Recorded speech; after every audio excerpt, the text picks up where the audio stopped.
Hello everyone. Preamble of our constitution. जी हाँ, जिसे एमिनेंट ज्यूरिस्ट और पर्सनालिटीज जैसे नेपाल की वाला ने identity card of the constitution कहा। के एम मुंशी जो ड्राफ्टिंग कमिटी कॉन्स्टिट्यूएंट असेंबली के सदस्य थे, मेंबर थे, उन्होंने इसको horoscope of our democratic sovereign republic कहा। और प्रियम्बल हमारे संविधान का उतना ही चर्चा का विषय आज भी है जितना कि ये 1950 में था। So welcome back to our constitutional law lecture series. This is Harshit Singh Jadon, your faculty, your member, your mentor at Law Path Academy YouTube channel.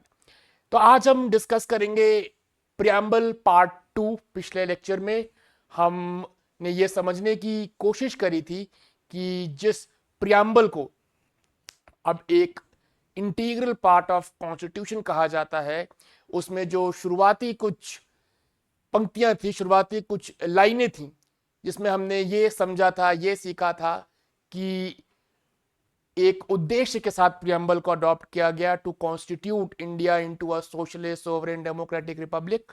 हमने इन्हीं सारे शब्दों का, इन्हीं सारे एक्सप्रेशंस का मतलब समझने की कोशिश करी और आज हम उसी उद्देश्य के साथ उससे थोड़ा आगे बढ़ेंगे। तो चलिए चलते हैं प्रियम्बल की तरफ, और जहां पे हम डिस्कस करते हैं बाकी वो प्रिंसिपल्स, वो फिलॉसफीज जिससे हमारा संविधान गवर्नड है, those principles which govern our constitution and they form part of our constitution, the basic foundations of our constitution, हमारे संविधान की नींव जैसा कि हम कह सकते हैं इस प्रियम्बल में है। तो आइए पढ़ते हैं। We the people of India having solemnly resolved to constitute India into a constitute का मतलब मैंने लास्ट लेक्चर में डिस्कस किया था आप लोगों के साथ। इसका मतलब होता है क्रिएट, और sovereign, socialist, secular, democratic, republic, इन वर्ड्स का हम मतलब समझ चुके थे।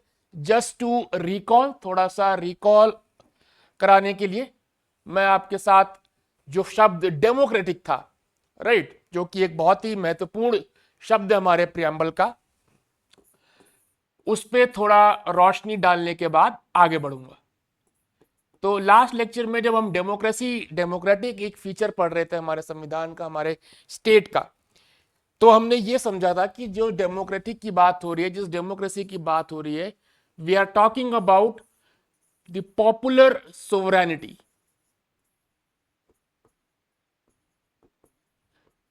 Right, that is the will of the people.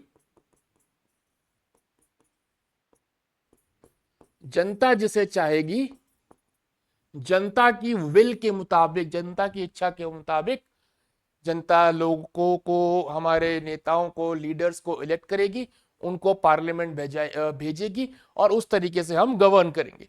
तो जब हम डेमोक्रेसी की बात करते हैं, डेमोक्रेटिक गवर्नेंस की बात करते हैं, तो डेमोक्रेसी आपकी डायरेक्ट भी होती है और इनडायरेक्ट भी होती है, राइट। तो डेमोक्रेसी आप दुनिया के बाकी देशों में जाएंगे तो डायरेक्ट भी मिलेगी, इनडायरेक्ट भी मिलेगी, राइट। जब आप डायरेक्ट डेमोक्रेसी की बात करते हैं तो यहां पे जो लोग होते हैं, people exercise their supreme power by themselves, right. यहाँ के जो लोग हैं, यहाँ की जो जनता है, they exercise, the people exercise their supreme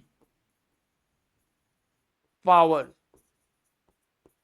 bye themselves, खुद ही कई मैकेनिज्म्स के थ्रू, राइट। डायरेक्ट डेमोक्रेसी में there are mechanisms like referendum, there are mechanisms like plebiscite, जहां पे जनता के वोट के हिसाब से किसी भी मुद्दे पे जनता की ओपिनियन ले ली जाती है, right. People directly tell their views, their opinion किसी भी मुद्दे पे, राइट। इसी तरीके से आप रिकॉल की बात करें, रिकॉल किसी जनता ने किसी इंसान को, किसी रिप्रेजेंटेटिव को न्यूजीलैंड में लेजिस्लेचर में भेजा है, राइट। तो उस व्यक्ति को, अगर वो रिप्रेजेंटेटिव, अगर वो प्रतिनिधि जनता की अपेक्षाओं के मुताबिक काम नहीं कर रहा है, या उनकी उम्मीदों पे खरा नहीं उतर रहा है, या जो उससे अपेक्षाएं थी वो पूरी नहीं कर पा रहा है, तो डायरेक्ट डेमोक्रेसी में जनता को रिकॉल के जरिए एक अधिकार दिया जाता है उसको उस पद से हटाने का before the expiry of their term. यहाँ तो आपने देखा होगा, नेता एक बार जब चुन लिए जाते हैं तो 5 साल तक, जब तक उनकी टर्म पूरी नहीं हो जाती, वो रहता है, वो व्यक्ति, वो नेता, वो लीडर संसद में या स्टेट लेजिस्लेचर में वहां का हिस्सा रहता है। लेकिन जब रिकॉल एक ऑप्शन होता है, जो कि डायरेक्ट डेमोक्रेसी जो देश है जहां चलती है वहां पे ये नियम फॉलो किया जाता है, तो रिकॉल में आप देखते हैं जो जनता है वो समय से पहले ही, उनकी टर्म की एक्सपायरी से पहले ही अपनी इच्छा जाहिर कर देती है और उन्हें उस पद से हटा देती है। तो इस तरीके से जो वहां के लोग हैं वो डायरेक्ट डेमोक्रेसी, डायरेक्ट अपनी पावर एक्सरसाइज करते हैं, राइट। तो इसी तरीके से प्लेबिसाइड भी होता है, किसी मुद्दे पे प्लेबिसाइड करवा लिया, सीधे जाके जनता की इच्छा जान ली कि जनता क्या चाहती है किसी मुद्दे पे, राइट। रिकॉल का मैंने आपको ऑप्शन बताया। इस तरीके से रेफरेंडम का बताया, डायरेक्ट वोट करती है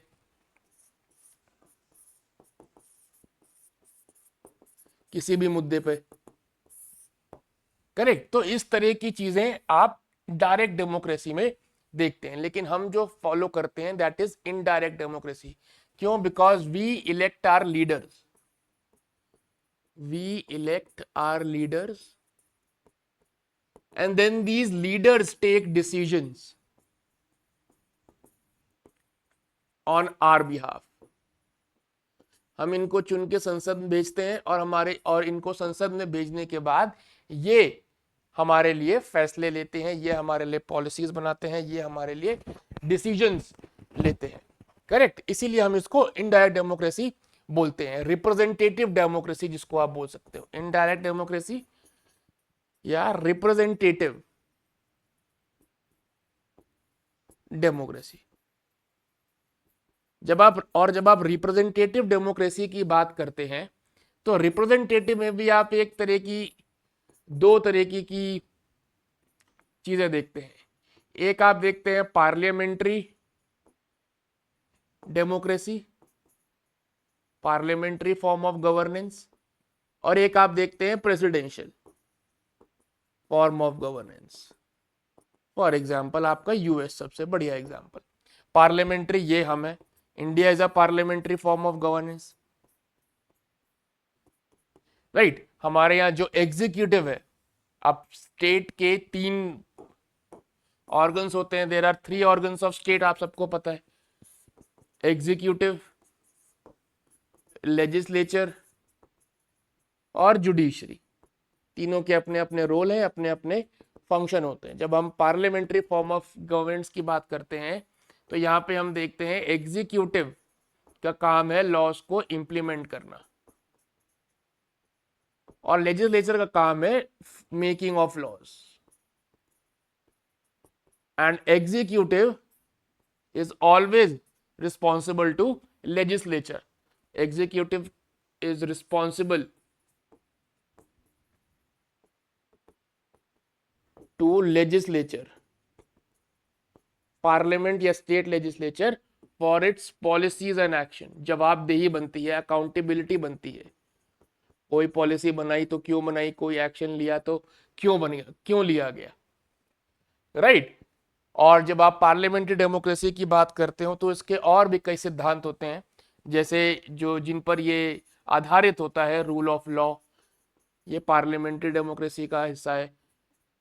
यूनिवर्सल अडल्ट फ्रेंचाइज, ये भी आप पार्लियामेंट्री डेमोक्रेसी में देखते हैं। इसी तरीके से independence of judiciary,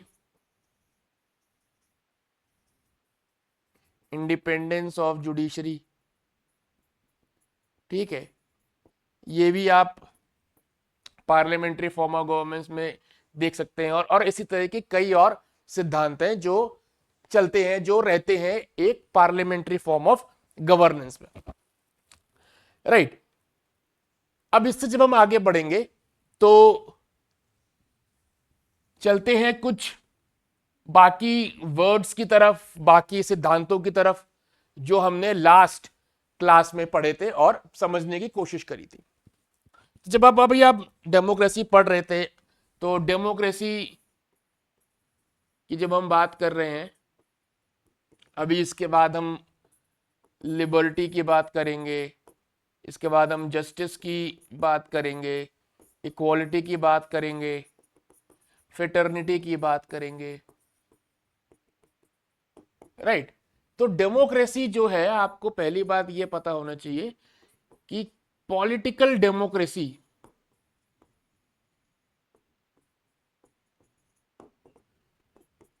social democracy और इकोनॉमिक, पॉलिटिकल या सोशल तक अभी सीमित रखते हैं अपने आप को हम।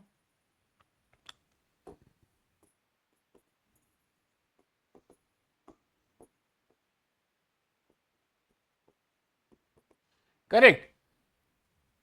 तो हमने पॉलिटिकली डेमोक्रेटिक तो हम जिस दिन संविधान आया उसी दिन हो गए थे, लेकिन हमारी जो सारी लड़ाई थी, सारा जो स्ट्रगल था, वो सोशल डेमोक्रेसी का था, राइट। एक सोशियो इकोनॉमिक रेवोल्यूशन लाने का था, आर्थिक और सामाजिक क्रांति जो हमारे देश में लाने के लिए, जिसका हमारे ड्राफ्टर्स ने सपना देखा था, एक इगैलिटेरियन सोसाइटी को स्थापित करने का, एक सोशल ऑर्डर स्टैब्लिश करने का सपना जो हमने देखा था इस संविधान के थ्रू। तो ठीक है, तो पॉलिटिकल डेमोक्रेसी तो है ही, लेकिन जो ज्यादा बड़ा एम है, जो ज्यादा बड़ा गोल है हमारे संविधान के थ्रू अचीव करने का, that is social democracy, right. अब आगे चलते हैं कि इन सबको अचीव कैसे किया जाए, इन सबको कैसे समझा जाए। तो देखिए, तो ये प्रियम्बल क्या बोलता है, and to secure all its citizen justice social economical and political. तो पहले इस जस्टिस वर्ड पे थोड़ा नजर डालते हैं कि ये कहना क्या चाह रहा है। जस्टिस, सोशल, इकोनॉमिकल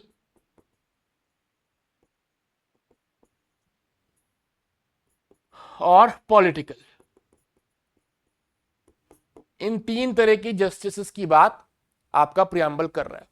तो जब आप सोशल जस्टिस की और इकोनॉमिक जस्टिस की बात करते हैं, तो इसको हम डिस्ट्रीब्यूटिव जस्टिस भी कह सकते हैं।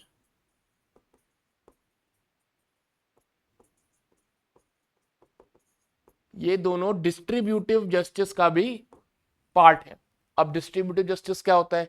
डिस्ट्रीब्यूटिव जस्टिस का मतलब होता है जो आपके समाज में जितनी भी अपॉर्चुनिटीज हैं, जितनी भी रिसोर्सेज हैं,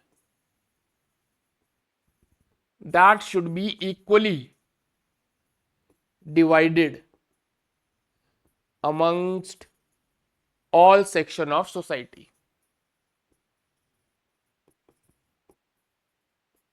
राइट। जब आप सोशल जस्टिस की बात करते हो, तो सोशल जस्टिस, सामाजिक न्याय की जब आप बात करेंगे, तब आप उससे ये समझते हैं, सोशल जस्टिस में आपके जो समाज के मार्जिनलाइज्ड, आपके समाज के जो वल्नरेबल लोग हैं, राइट, उनको अपलिफ्ट करना सोशल जस्टिस का काम है, राइट। उनकी कंडीशंस को इंप्रूव करना, कंडीशंस ऑफ लिविंग हो सकता है, कंडीशंस ऑफ वर्क हो सकता है, इनको इंप्रूव करना, इनको बेहतर बनाना, ये भी आपका सोशल जस्टिस का पार्ट है। किसी एक वर्ग को, किसी एक सेक्शन ऑफ सोसाइटी को प्रिविलेज, अननेसेसरी प्रिविलेजेस ना देना, राइट।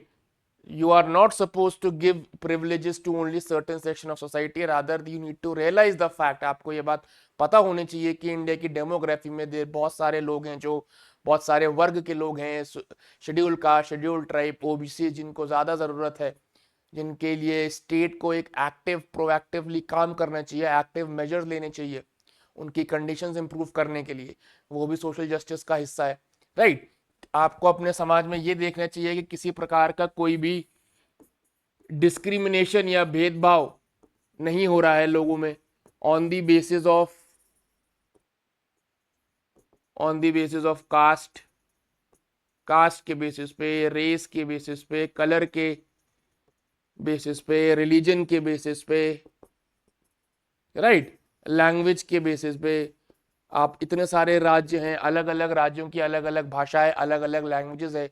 कोई दूसरे स्टेट में जाए और वहां के लोग फिर उसको इस बात पे डिस्क्रिमिनेट करें या हैरेस करें कि आपको हमारे राज्य की भाषा नहीं आती है। सारे भाषाओं का, सारी भाषाएं महत्वपूर्ण हैं, सारी भाषाओं की अपनी जगह है, सारी भाषाओं का अपना एक ओहदा है, अपनी रिस्पेक्ट है, और सबकी रिस्पेक्ट होनी भी चाहिए, राइट। लेकिन आप हिंदुस्तान के नागरिक हैं, जस्ट बिकॉज मैं अपने घर को निकल के कहीं और मुझे अपॉर्चुनिटी मिल रही है तो मैं दूसरे देश में, दूसरे स्टेट में जा रहा हूँ, वहां रह रहा हूँ, वहां बस रहा हूँ, वहां काम कर रहा हूँ, तो सिर्फ इस ग्राउंड पे कि मुझे उस राज्य की भाषा नहीं आती है, इस ग्राउंड पे अगर मेरे साथ डिस्क्रिमिनेशन हो या भेदभाव हो तो फिर वो सोशल जस्टिस का उल्लंघन होगा, राइट। तो ये चीज स्टेट को इंश्योर करनी चाहिए कि ऐसा किसी भी नागरिक के साथ ना हो, बिकॉज आफ्टर ऑल जहां भी हम जा रहे हो इंडिया में है तो वो इंडिया ही। आप किसी भी स्टेट में जाओ, it is a part of India, और सोशल जस्टिस का जो कॉन्सेप्ट है वो पूरे इंडिया में लागू होता है। इसी तरीके से आप कितनी सारी स्कीम्स आप देखते होंगे, आपने मनरेगा की स्कीम्स देखी होगी, 100 डेज एम्प्लॉयमेंट, सोशल जस्टिस के नाम पे। सोशल जस्टिस अगर मुझे आपको बताना हो कि इसके लिए हमारे देश में क्या हो रहा है या क्या किया जा रहा है या कितना हो चुका है, तो आपने स्कीम्स तो बहुत सुनी होंगी, right. Mahatma Gandhi rural employment scheme सुनी होगी 2005 की। आपने फूड सिक्योरिटी एक्ट देखा होगा 2013 का।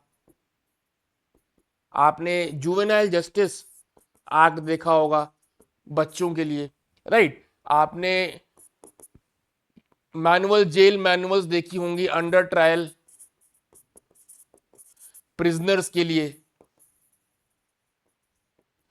राइट। तो आप अगर आप ऑन पेपर देखें, राइट, आप ऑन पेपर देखें, किताबें खोल के देखें, तो आपको सोशल सिक्योरिटी लॉज तो बहुत सारे मिल जाएंगे।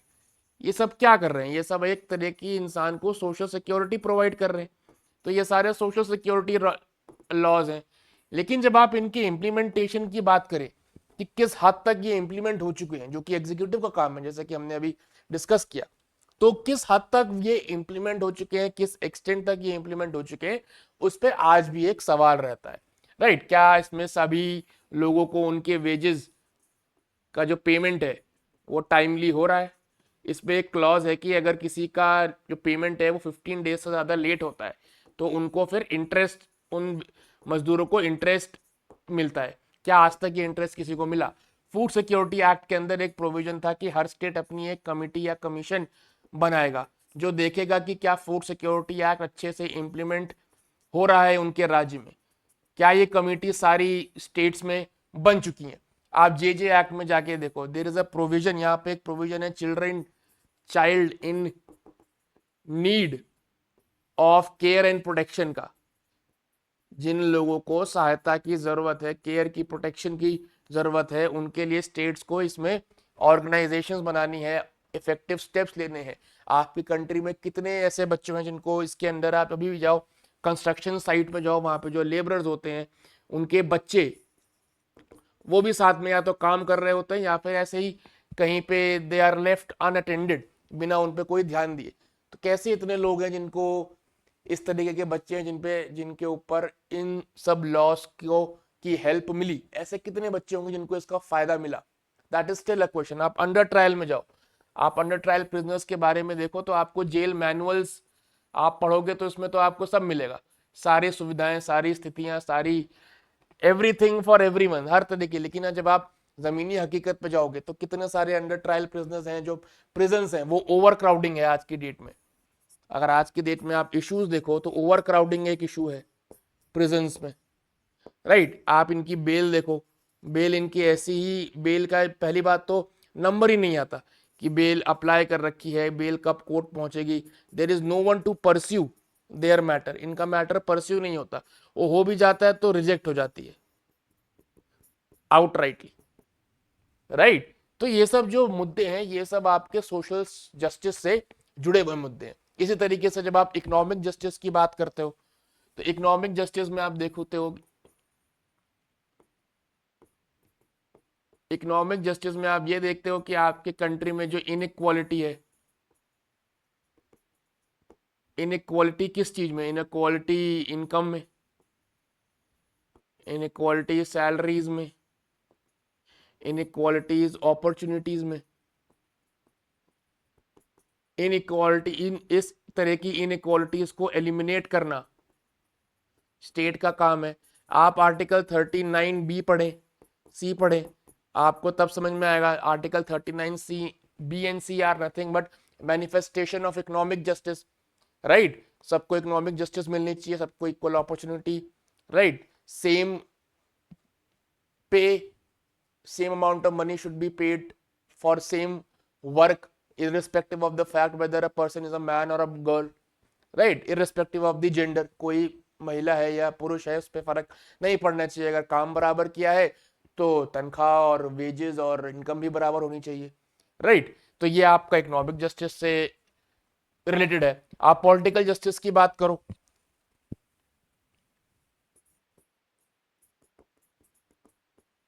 when you talk about political justice, similarly political justice की अब आप बात करोगे तो पॉलिटिकल जस्टिस में आपको ये समझ में आएगा कि जो पॉलिटिकल ऑफिसेज हैं they should be open for everyone, right. All the political offices should be accessible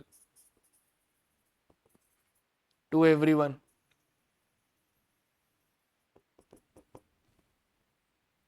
correct. कोई सिर्फ एक वर्ग के लोग ही चुनाव नहीं लड़ेंगे, सबको आजादी है जब वो मिनिमम संवैधानिक जो क्राइटेरिया लिखा हुआ है उसका पूरा करने के बाद मुझे भी वो अधिकार है चुनाव लड़ने का, आपको भी होना चाहिए। हमारे में किसी तरह का डिस्क्रिमिनेशन नहीं होना चाहिए, राइट, कि हम किसी एक वर्ग से आते हैं तभी हम चुनाव लड़ पाए, ऐसा नहीं होना चाहिए।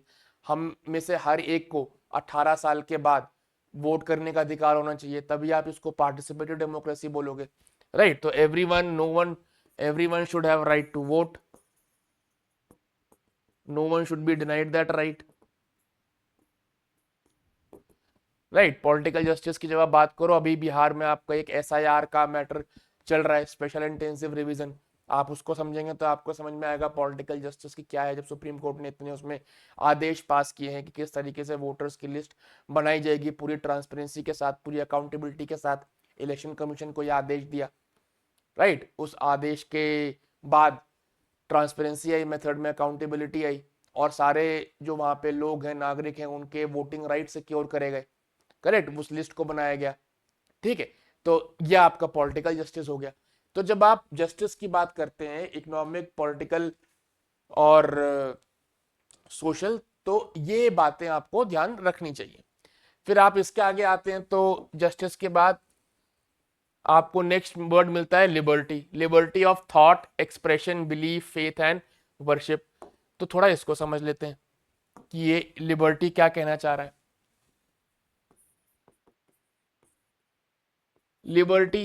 लिबर्टी आपका बात करता है every person, there should not be restraint on any kind of, there should not be any restraint on any individual, किसी भी इंडिविजुअल पे किसी तरह का रिस्ट्रेंट नहीं होना चाहिए। कोई एक्टिविटी है, कोई इंडिविजुअल किसी प्रकार की एक्टिविटी करना चाह रहा है, obviously with in the legal boundation, obviously with in the legal limits, तो उसको वो आज़ादी, वो रिस्ट्रेंट किसी प्रकार का नहीं होना चाहिए। द कंडीशन केवल इतनी सी है कि जो भी वो एक्टिविटी कोई इंडिविजुअल करना चाह रहा है, that activity should be with in legal limitation, ठीक है। तो आप ये भी कह सकते हो कि जो लिबर्टी का राइट आपको दिया जा रहा है that is not absolute, liberty आपकी एब्सोल्यूट नहीं है। लिबर्टी की जो बात हो रही है प्रियम्बल में और आगे आर्टिकल 21 में भी आप पढ़ेंगे, तो वो लिबर्टी क्वालिफाइड है, कुछ कंडीशंस हो सकती है, कुछ रिस्ट्रिक्शंस हमेशा हो सकती हैं, राइट। तो ये आपकी एक तरह हो गया। ये जो एक्टिविटीज हैं, ये एक्टिविटीज से होता क्या है, ये एक्टिविटी जब आप एक किसी नागरिक को ये इंडिपेंडेंस देते हैं, राइट, या आप उसको ये लिबर्टी देते हैं, कोई एक्टिविटी करने का, उससे आप उसको वो मौका देते हैं, वो अपॉर्चुनिटी देते हैं अपनी इंडिविजुअल पर्सनैलिटी को ग्रो करने का। और इंडिविजुअल पर्सनैलिटी को ग्रो करना बहुत जरूरी है, राइट। इंडिविजुअल पर्सनैलिटी को ग्रो करना बहुत जरूरी है। इससे आदमी अपने जीवन में किसी भी फील्ड में एक्सेल करेगा, अपने इंडिविजुअल एफर्ट से एक्सेल करेगा। और जब वो इंडिविजुअली एक्सेल करेगा तो उससे वो देश को आगे ले जाएगा। जो हमने सोशियो इकोनॉमिक रेवोल्यूशन की बात करी, उसको अचीव करने के लिए बहुत जरूरी है। अगर आपको समाज में, आपको देश में ये आर्थिक और सामाजिक क्रांति लेके आनी है तो आपको इंडिविजुअल्स को आज़ादी देनी पड़ेगी जो वो चाहते हैं वैसा काम करने की, नियंत्रित तौर पे, लिमिटेशंस के साथ ऑफ कोर्स। बट आपको एक इंडिविजुअल, अगर मैं चाहता हूं कि मेरी पर्सनैलिटी में ग्रोथ हो तो मुझे चीजें एक्सप्लोर करनी पड़ेगी। तभी हम यहाँ पे वर्ड पढ़ते हैं लिबर्टी ऑफ थॉट, राइट। अब थॉट जो है एक इंसान की, वो फिलोसफिकल हो सकती है, वो रिलीजियस हो सकती है, राइट। फिलोसफी हो सकती है, रिलीजियस हो सकती है, किसी भी प्रकार की थॉट हो सकती है। तो आपको वो आज़ादी उसको देनी पड़ेगी। लिबर्टी ऑफ एक्सप्रेशंस की बात हुई यहाँ पे कि जो लिबर्टी ऑफ एक्सप्रेशंस, तो ये जो लिबर्टी ऑफ एक्सप्रेशंस की है, मेरे को ये लिबर्टी, मुझ में या और सभी नागरिकों को ये लिबर्टी होनी चाहिए कि वो जैसे भी चाहें उस तरीके से अपनी व्यक्तिगत भावना एक्सप्रेस कर सकें। किसी को लिख कर करनी है, लिखने का, एक्सप्रेशन का लिबर्टी होनी चाहिए। किसी को मान लीजिए पोइट्री के थ्रू करनी है, किसी को मान लीजिए पेंटिंग के थ्रू करनी है, राइट। राइटिंग, पोएट्री, पेंटिंग, किसी को विजिबल रिप्रेजेंटेशंस के थ्रू करनी है। तो ये अभिव्यक्ति की आजादी की लिबर्टी देना इसीलिए अनिवार्य है, राइट। ऑब्वियसली हम इसको आर्टिकल 19 से रिलेट कर सकते हैं, और आर्टिकल 19 में जब हम जाएंगे freedom of speech and expression पढ़ेंगे तो फिर बाद में 19(2) में उसके तहत कुछ रिस्ट्रिक्शंस भी हैं।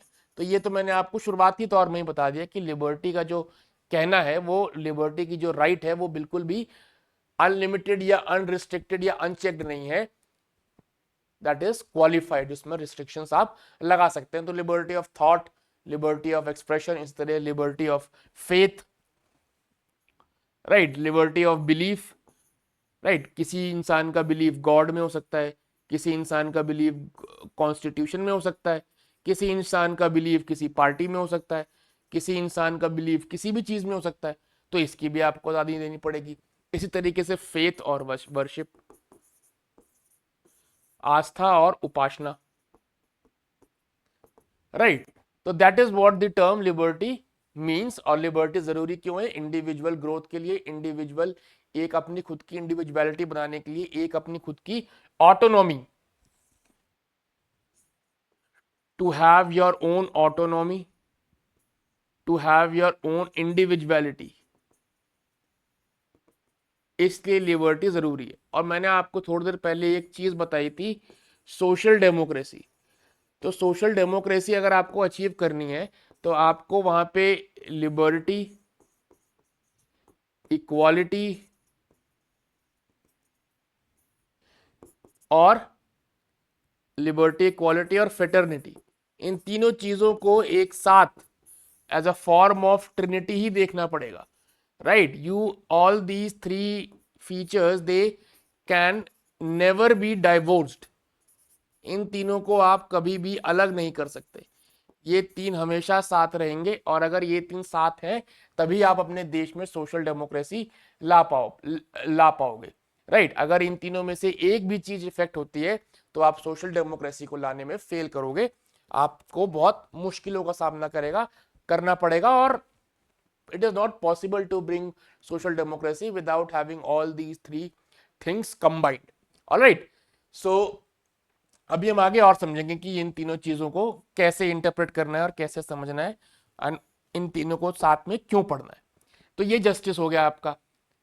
जस्टिस के बाद अगर हम आगे बढ़ेंगे तो अभी हमने जस्टिस पढ़ा, लिबर्टी पढ़ा। अब equality of status end of opportunity, right. Equality का मतलब आप समझते हैं, इक्वालिटी जब वर्ड आप सुनते हैं equality of status and opportunity, ठीक है। तो जब आप इक्वालिटी की बात करते हैं तो इक्वालिटी में आपका सबसे पहला आता है absence of any special privilege towards any special class, किसी भी एक क्लास को equality means absence of any special privilege to special class। एक इक्वालिटी का मतलब ये होता है, राइट। और obviously adequate opportunities, adequate opportunities to all individuals, right. अब आप जो इक्वालिटी टर्म है इसको भी सिविल, पॉलिटिकल और इकोनॉमिक में डिवाइड कर सकते हैं। इक्वालिटी अगर आप बात करेंगे तो इक्वालिटी सिविल,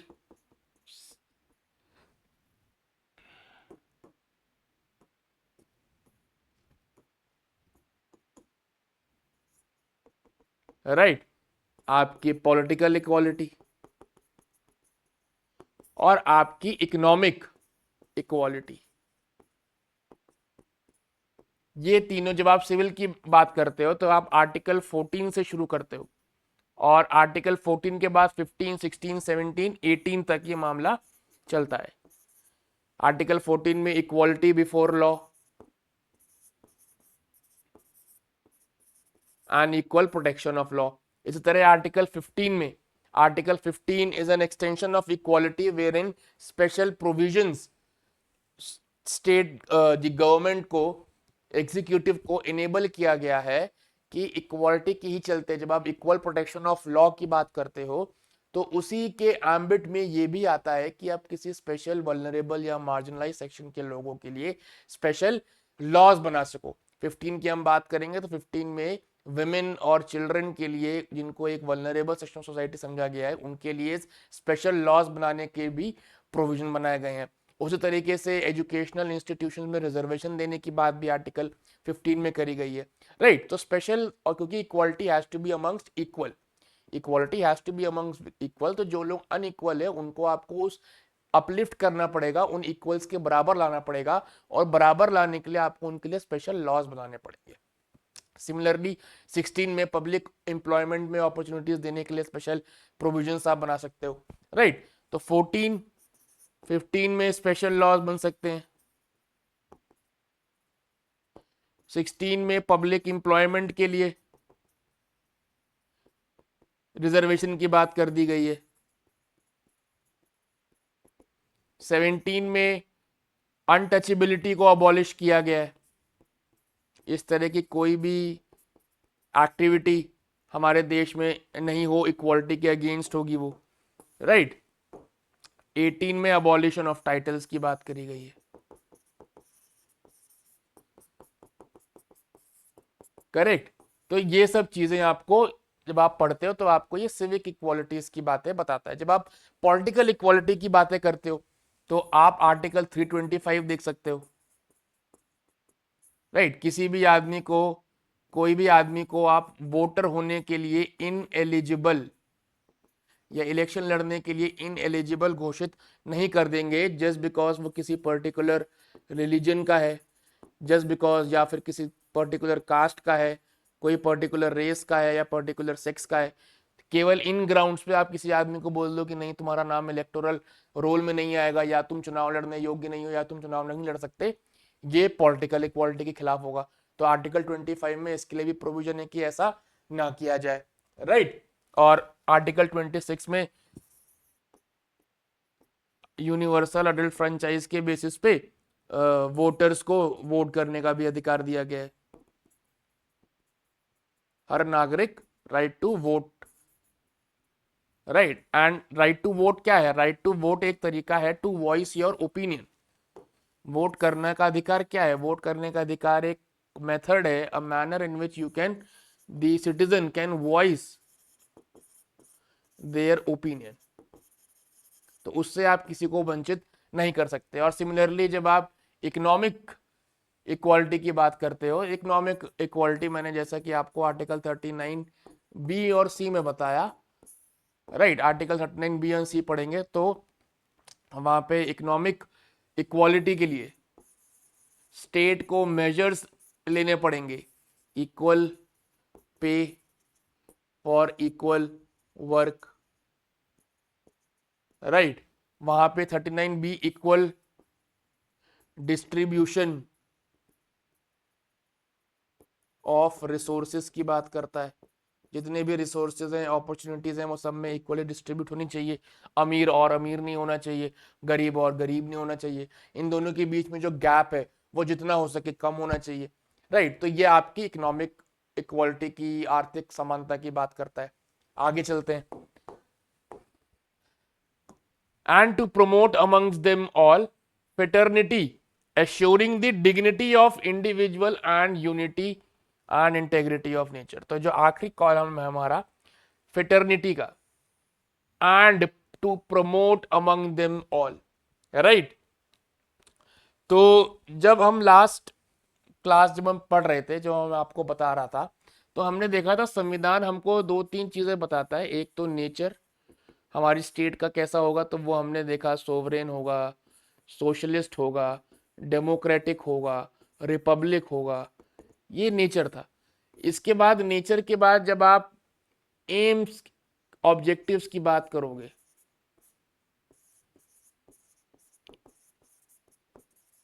राइट, तो उसमें आपके ये जो हमने आज पढ़ा, जस्टिस, इक्वालिटी, लिबर्टी, और अभी हम फ्रेटर्निटी पढ़ेंगे, ठीक है। और अडॉप्शन तो ये हमने पढ़ ही लिया, ठीक है। और एक सोर्स क्या है संविधान का, we the people of India, ठीक है। तो इसको इन सेक्शन में, तीन चार सेक्शंस में, तीन चार पोर्शंस में ही पढ़ें, और वैसे आपके दिमाग में ज्यादा याद रहेगा। तो जब आप फ्रेटर्निटी की बात करते हैं, तो जब आपको फ्रेटर्निटी इंश्योर करनी है आपके देश में, तो फ्रेटर्निटी के कुछ तरीके हैं। When you will, fraternity is ensuring, fraternity assuring the dignity of the individual, right? Fraternity by ensuring dignity of individual, right, and unity and integrity of nation. ये जो एंड और इंटेग्रिटी है, ये 42nd अमेंडमेंट से add किया गया है 1976 में, उससे पहले केवल यूनिटी था, राइट। तो अब जब आप डिग्निटी की बात करते हैं, तो डिग्निटी जो आपका शब्द है, ये डिग्निफाइड लाइफ से जुड़ा हुआ है।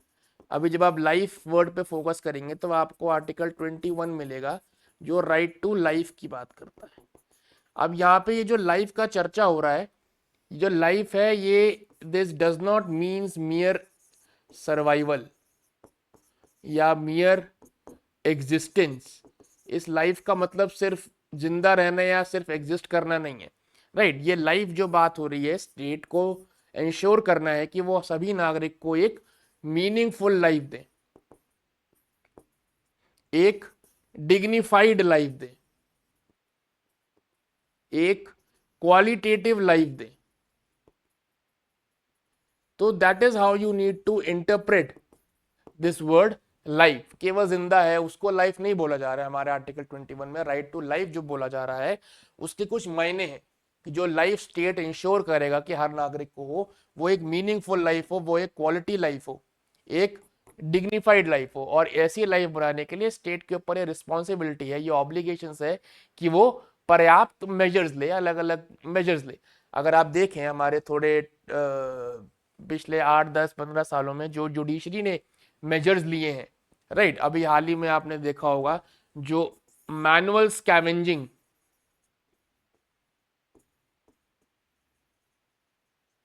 जो मैनुअल स्कैवेंजिंग की प्रैक्टिस है उसको बैन किया गया है। राइट, अभी आप हाल ही में देखें जो लोग रिक्शा पुलर्स होते हैं, कुछ स्टेट्स में आज भी ऐसे रिक्शा हैं। एक तो रिक्शा आपने देखा होगा जो साइकिल की तरह होता है, पैडल मार के आप चलाते हो, पीछे एक सवारी बैठती है और आगे चलता है। एक रिक्शा होता है जहाँ पे पीछे सवारी बैठती है और एक इंसान उसको हाथों से पकड़ के आगे ले जा रहा होता है, एक वो रिक्शा पुलर्स होते हैं। तो उसको अगेंस्ट द डिग्निटी, उस तरह की प्रैक्टिसेस को अगेंस्ट द डिग्निटी बताया गया है और उस तरह के रिक्शा पुलर्स पे बैन लगाने का या उसको बंद करने का सुझाव दिया है सुप्रीम कोर्ट ने, क्योंकि that is against the dignity of an individual. Dignity एक क्वालिटी लाइफ, एक आपकी सेल्फ रिस्पेक्ट, एक आपकी ऑटोनॉमी, एक आपकी इंडिविजुअलिटी। राइट, जब आप सोशल जस्टिस की बात करते हो, अब ये सोशल जस्टिस, डिग्निटी, ये सब वर्ड इंटरकनेक्टेड है। जैसा कि मैंने आपको बताया, सोशल डेमोक्रेसी आपको लानी है तो लिबर्टी, इक्वालिटी और फेटर्निटी में आपको तीनों को साथ में लेके चलना पड़ेगा। आप तीनों को अलग अलग लेके नहीं चल सकते। आपको इंश्योर करना पड़ेगा कि जो भी पॉलिसी आ रही है, जो भी एक्शन हो रहा है, उन सभी पॉलिसीज में ये तीनों चीजें इंश्योर करी जा रही हैं। राइट, तो मैनुअल स्कैवेंजिंग, अभी आपने देखा हाल ही में हमारे यहाँ ट्रांसजेंडर्स को राइट्स दिए गए हैं, ट्रांसजेंडर्स को रिकॉग्निशन मिला है एज थर्ड जेंडर। तो क्यों? क्योंकि उनकी डिग्निटी है, हर इंसान की डिग्निटी है हमारे संविधान में। राइट, उनकी अपनी प्राइवेसी है, उनकी अपनी ऑटोनॉमी है, उनकी अपनी लिबर्टी है टू एक्सप्रेस देमसेल्फ। राइट, उनकी अपनी लिबर्टी है टू हैव अ बिलीफ। तो उनकी डिग्निटी भी इसी डिग्निटी में आती है, इंडिविजुअलिटी। करेक्ट, उनकी ऑटोनॉमी। तो manual scavengers, rickshaw puller, transgenders, LGBTQ। Correct, तो इस तरीके की जो आपने फिर आपने देखा कि हमने अडल्ट्री जो 470, सॉरी, आई थिंक 497 का जो ऑफेंस था आईपीसी में, हमने उसको डिक्रिमिनलाइज किया। हमने 377 नवतेज सिंह जौहर, ये जोसेफ साइन वाला केस था जहां पे बोला women can not B an object of husband. Right, जो औरत है, any women can not be the object, can not be treated like an object of any husband. ठीक है, तो वो फोर ऑफेंस को, अडल्ट्री को डिक्रिमिनलाइज किया गया। 377 में अननेचुरल सेक्स जहां पे बात हो रही थी, तो जहां पे ये unnatural sex with consenting adults है, अमंग्स दो अडल्ट्स हैं, दो मेल दो फीमेल, अगर उनकी कंसेंट है तो आप उसको डिक्रिमिनलाइज नहीं करेंगे। ठीक है, that can not be decriminalized. Correct, जहाँ पे ऑब्वियसली बात है, जहाँ कंसर्न नहीं है वहां तो ऑफेंस हो गई। लेकिन जहाँ दो अडल्ट हैं, दो मेल हैं दो फीमेल हैं, they are adults more than 18, if they are having an intercourse, तो you can not punish them if they both are consenting, because again they have their life, they have that right to choose their partner under article 21. Right, and right to choose that partner shows liberty. Liberty is again a constituent of article 21 and your preamble. Correct, and that will give you, and that gives every person a sense of autonomy, a sense of privacy, or privacy is now a fundamental right. Right, तो आप किसी इंसान को किसके साथ रहना है वो उसका एक निजी मामला है। राइट, आप उसके ऊपर उसको क्रिमिनलाइज नहीं कर सकते। ठीक है, क्यों? अगर आप ऐसा करोगे तो आप उस इंसान को एक डिग्निफाइड लाइफ जीने से, राइट, अब वो कोई भी व्यक्ति अपना जीवन कैसे व्यतीत करना चाहता है, कैसे जीना चाहता है, ये उसकी इच्छा पर निर्भर करता है। स्टेट उसमें इंटरवीन करेगा तो आप एक हद से ज्यादा कंट्रोलिंग होंगे। करेक्ट, और फिर आप जो लिबर्टी का मीनिंग है, जितना ब्रॉड इंटरप्रिटेशन लिबर्टी वर्ड का होना चाहिए, आप उसको डायल्यूट कर देंगे। ठीक है, तो that is what the word liberty, sorry, हाँ, जो आपका डिग्निटी ऑफ इंडिविजुअल्स है वो यूज करना है। तो आपको संविधान के थ्रू फेटर्निटी तो अचीव करनी है, लेकिन जब आप फेटर्निटी अचीव करेंगे, फेटर्निटी मतलब ब्रदरहुड, बंधुत्व की भावना, एक कॉमन स्पिरिट, तो आपको ये अचीव करना है। लेकिन अचीव करते हुए आपको इस बात का ध्यान रखना है कि हर इंसान की डिग्निटी का ध्यान रखा जाए। यूनिटी, यूनिटी एक साइकोलॉजिकल टर्म है। राइट, और इंटेग्रिटी जो है वो एक फिजिकल या टेरिटोरियल इंटेग्रिटी की बात हो रही है, अखंडता की बात हो रही है, अपने जमीन का एक भी टुकड़ा, right, no part of our territory of India will be given to anyone और can be given to anyone. कोई भी हिस्सा हम अपने जमीन के टुकड़े का किसी को भी नहीं देंगे, ये होता है टेरिटोरियल इंटेग्रिटी, राइट। तभी हम देखते हैं आर्टिकल 1 में लिखा है Bharat is nothing but union of states, right. और इन स्टेट्स को किसी भी तरह की कोई भी आजादी नहीं है हिंदुस्तान से सेपरेट होने की, किसी भी ग्राउंड पे। कल को कोई स्टेट ये नहीं बोल सकती कि भाई कम्युनिज्म के नाम पे हम अलग होना चाहते हैं, रीजनलिज्म के नाम पे हम अलग होना चाहते हैं, या रिलीजन के नाम पे हम अलग होना चाहते हैं, या लैंग्वेज के नाम पे हम अलग होना चाहते हैं। ठीक है, इस तरह की चीजें किसी भी स्टेट को अलाउ नहीं करी गई, इसीलिए हमने यूनियन ऑफ स्टेट बोला और इसीलिए हमने इंटेग्रिटी वर्ड को ऐड किया। तो जो इंटेग्रिटी वर्ड ऐड किया है वो हमने अखंडता के रूप में ऐड किया है कि हमारे जो टेरिटरी है वो इंटैक्ट रहेगी, एक भी जमीन का टुकड़ा हम किसी को नहीं देंगे and it will always remain intact, right. तो अब आपको याद समझ में थोड़ा बहुत आ रहा होगा कि जब हमने बात करी थी इस सेशन की शुरुआत में डेमोक्रेसी की, तो मैंने आपको बताया था कि सोशल पॉलिटिकल डेमोक्रेसी तो ठीक है, लेकिन सोशल डेमोक्रेसी होना बहुत जरूरी है। और सोशल डेमोक्रेसी होने के लिए लिबर्टी, इक्वालिटी और फिटर्निटी का होना बहुत जरूरी है। इन तीनों को अगर आप इंडिविजुअली अलग अलग छोड़ दोगे तब आप सोशल डेमोक्रेसी कहीं भी अचीव नहीं कर सकते। They are to be treated as trinity. इसको एक गोल्डन ट्रायंगल की तरह आप समझ सकते हो। यहाँ पे आप इक्वालिटी लिख सकते हो, यहाँ पे आप लिबर्टी लिख सकते हो, यहाँ पे आप फेटर्निटी लिख सकते हो,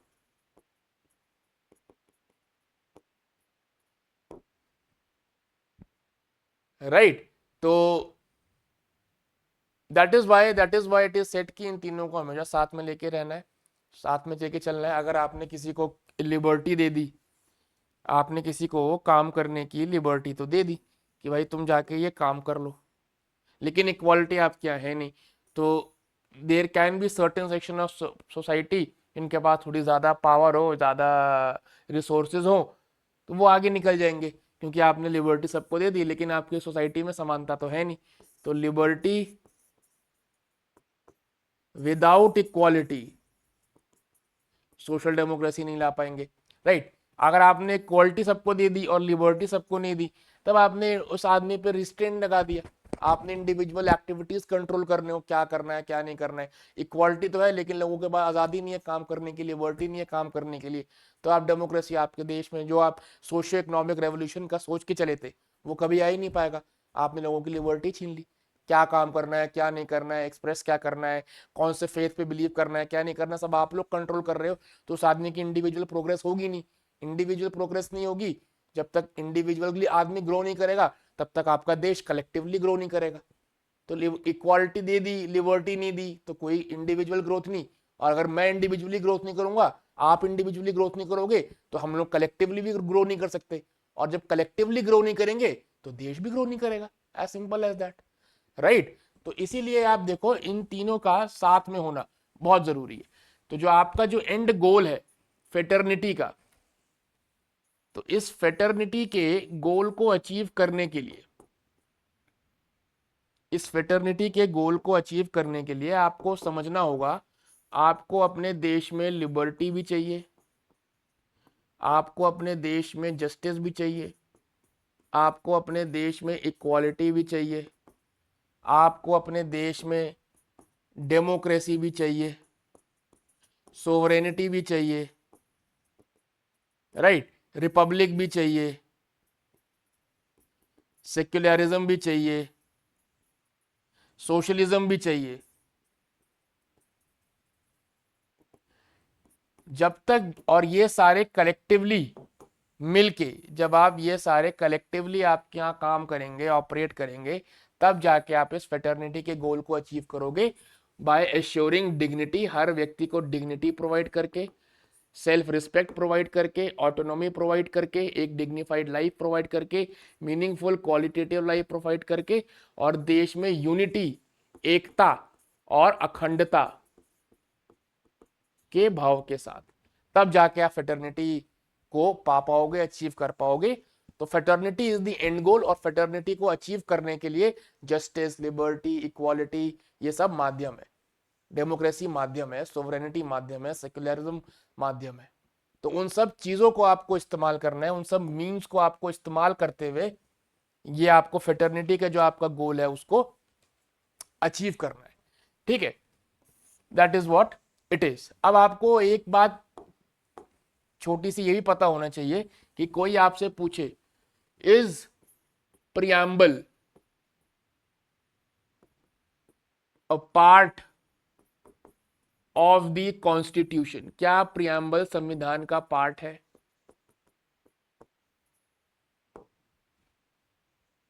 ये एक बहुत महत्वपूर्ण प्रश्न रहा है जो आप सबको पता होना चाहिए कि क्या प्रियम्बल एक इस संविधान का, हमारे संविधान का एक अभिन्न अंग है? Is it a part of the preamble, या ये सिर्फ एक समरी है, या सिर्फ एक इंट्रोडक्शन है जो आगे लगा दिया गया है? राइट। तो इस पे अब एक दो केस लॉज हैं जो मैं आपको बहुत ही संक्षेप में बताऊंगा। तो एक केस था बेरूबारी यूनियन वाला। ये एक प्रेसिडेंशियल रेफरेंस से आया था केस, जहां पे ये बोला गया था कि जो प्रियम्बल है, आई थिंक 1960 के आसपास का था, आप प्लीज चेक कर लें इसको। प्रियम्बल जो है वो आपको जनरली एक, हमारे संविधान में जो प्रोविजंस हैं, जो हमारे संविधान में प्रोविजंस हैं, प्रोविजंस ऑफ आवर कॉन्स्टिट्यूशंस, उन सभी के पीछे का जनरल पर्पस बताता है, उन सभी के पीछे का उद्देश्य बताता है। प्रियम्बल हमको ये भी गाइड करता है कि अगर हम कोई प्रियम्बल, कोई प्रोविजन संविधान का पढ़ रहे हैं, अगर हम संविधान का कोई प्रोविजन पढ़ रहे हैं और उसमें किसी तरह की एम्बिग्विटी मिलती है, उसमें किसी तरह का एम्बिग्विटी है, आपको समझने में परेशानी हो रही है, किस तरीके से इंटरप्रेट किया जाए वो परेशानी हो रही है, तो ऐसे केसेस में आप प्रियम्बल से असिस्टेंस ले सकते हैं।